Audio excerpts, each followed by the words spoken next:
আমাদের সকলের জীবনেই দুই ধরনের ব্যক্তি থাকেন, বন্ধু এবং শত্রু।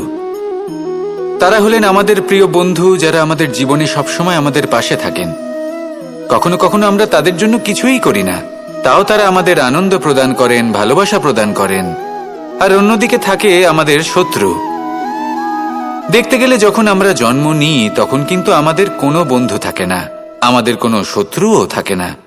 কিন্তু যত ধীরে ধীরে আমরা জীবনে এগোতে থাকি, আমাদের বয়স বাড়তে থাকে,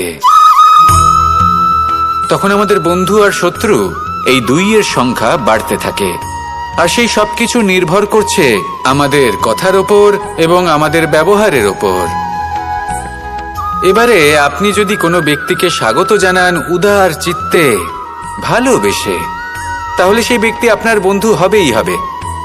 কিন্তু যদি আপনি নিজে হাতে কাউকে সামনে অগ্রসর হতে বাধা দেন, বিনা কারণে তার সাথে খারাপ ব্যবহার করেন, তাহলে তার মনে শত্রুতার বোধ অবশ্যই জেগে উঠবে।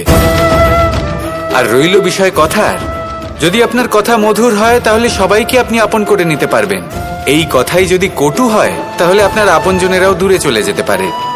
তাই নিজের কথার ওপর সংযম রাখুন এবং নিজের আচরণ উদার করে তুলুন।